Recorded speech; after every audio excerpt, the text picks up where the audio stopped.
15 દિવસથી ન્યાય માટે વલખા મારી રહેલો દેવી પૂજક સમાજ 15 દિવસ પહેલા અમરેલીની સિવિલ હોસ્પિટલ કે જ્યાં ડોક્ટરોની બેદરકારીને કારણે એક મહિલાનું કરુણ મોત થયેલું છે.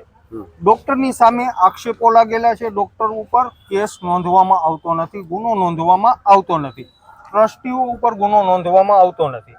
15 દિવસથી જ્યારે દેવી પૂજક સમાજ અમરેલીની સિવિલ હોસ્પિટલના ચોગાનમાં ઉપવાસ આંદોલન કરી રહેલા છે, ન્યાયની એક આશાએ આવેલા છે, પરંતુ એમને ન્યાય મળતો નથી. ત્યારે આપણે દેવી પૂજક સમાજના જે આગેવાન કહી શકીએ એમની સાથે વાત કરીએ. ભાઈ, ખરેખર શું વાસ્તવિકતા છે?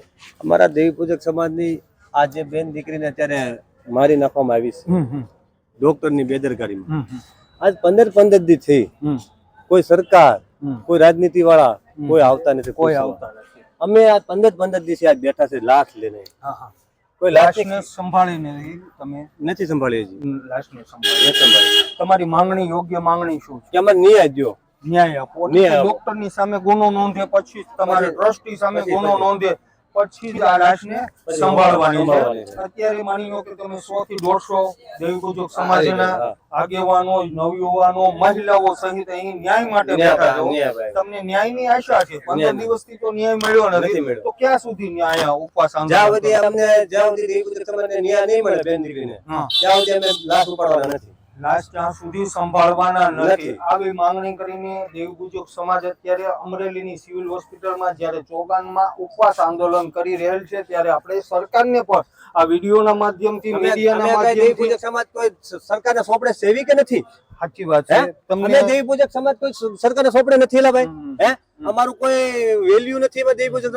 અમે કોઈ મત નથી દેતા, અમે કોઈ ક્યાંય ગણતરીમાં નથી એમ કહી દો સરકાર આવીને કે અમે દેવી પૂજક સમાજ કે ગણતરીમાં નથી. હાલો, તમે દેવી પૂજક નથી ગણતરીમાં, તમે અમે આતંકવાદીમાં હોય તો આતંકવાદી ગણતરી નાખો. હાલો, તો અમારી બેન દીકરી 15 દી હડે છે. અત્યારે ન્યાય માટે આ વેદના બોલે છે, આગેવાનોની વેદના બોલે છે. અને આ વેદના રાજકીય આગેવાનોને એક તણખારૂપ અત્યારે જે જવાબ આપી રહેલા છે સમાજના આગેવાનો. એને મત જોતા હોય તો એ ધોળા લુગડા પહેરીને આવે કે અમને મત દેજો, પંજામાં દેજો, કમળમાં દેજો, ફાવણામાં દેજો, ફલાણામાં દેજો. તો અત્યારે આ દેવી પૂજક સમાજ અત્યારે ડૂબી ગયું છે, એને કાંઠે કેમ નથી લાવતા? અત્યારે તમે જે ઉપવાસ આંદોલન બેઠા છો એમાં બીજે કોઈ રાજકીય પાર્ટીના કોઈ નહીં, કોઈ પાણી દેવાય નથી આવ્યા, રાજકીય આગેવાનો આવતા નથી. આ 15 દિવસથી કોઈ પૂછવાય નથી આવ્યા. છે કે ગરીબો હોય, અભણ હોય, જે ગરીબો પ્રજા હોય ને એનું વહારે કોઈ આવવા માટે રાજકીય આગેવાનો પણ તૈયાર નથી, કોઈ પણ ગુજરાતની રાજકીય પાર્ટીઓ. હા, અત્યારે સમાજના જે આગેવાન વેદના ઠાલવે છે એની વેદના પણ સાચી છે કે મત સમયે જ્યારે ચૂંટણી સમયે નાના ભાઈ હોય તો ભલે, નાના ભાઈ હોય તો ભલે, મોટા ભાઈ હોય તો ભલે, બેન દીકરી બધાની હરખી જ હોય છે. હું મોટા ભાઈ છું, હું સરીસાનો મોટા ભાઈ છું, દેવી પૂજક સમાજનો. આપણે કોઈ મોટો નથી, પણ એક છે કે ભાઈ નાના ભાઈની દીકરી હોય તો ભલે, મોટા ભાઈની દીકરી હોય, આવું કોઈની માથે થાય ને ન્યાય દો. અમારા દેવી પૂજકની દીકરી, અમારા નાના ભાઈ ચાલુ છે. દેવી પૂજકની દીકરી આજ 24 દિવસ થયા.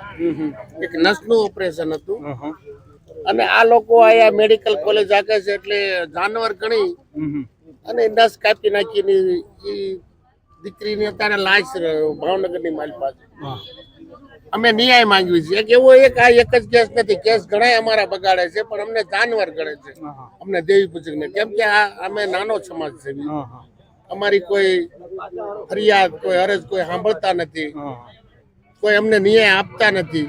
એટલે આજે અમને એમ થયું કે આજે એક દીકરી, કાલે એક દીકરો બાબરાની માલપા, એને પણ પગલાથી ભાંગી નાખ્યો સર્જરી કરીને આ હોસ્પિટલમાં.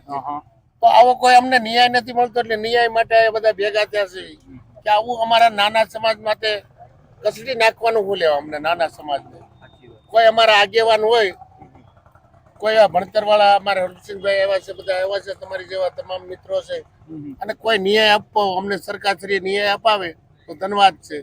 જય દેવી પૂજક. મારું આટલું જ કહેવાનું છે. બસ બીજી શું માંગણી હોય કે એને જો આ દીકરી એક્સપાયર થઈ ગઈ, જો કોઈ બેદરકારીથી થઈ હોય, તેને એક્સપાયર થઈ ગઈ હોય તો એનો એફઆઈઆર દાખલ થવો જોઈએ અને કાયદાકીય રીતે એક્શન થવી જોઈએ. અને એને સરકાર તરફથી પણ કંઈક સહાય મળવી જોઈએ. આ મારી માંગણી છે. અને તાત્કાલિક અમને એનો એફઆઈઆર દાખલ થાય અથવા તો જે પીએમ રિપોર્ટ નથી મળ્યો એ પીએમ રિપોર્ટ અમને મળી જાય એના માટે આપનું ગામ શુભ નામ આપનું ગાંધીનગરથી આવ્યા ગાંધીનગરથી સંઘભાઈ ભરભૂરિયા. સરસ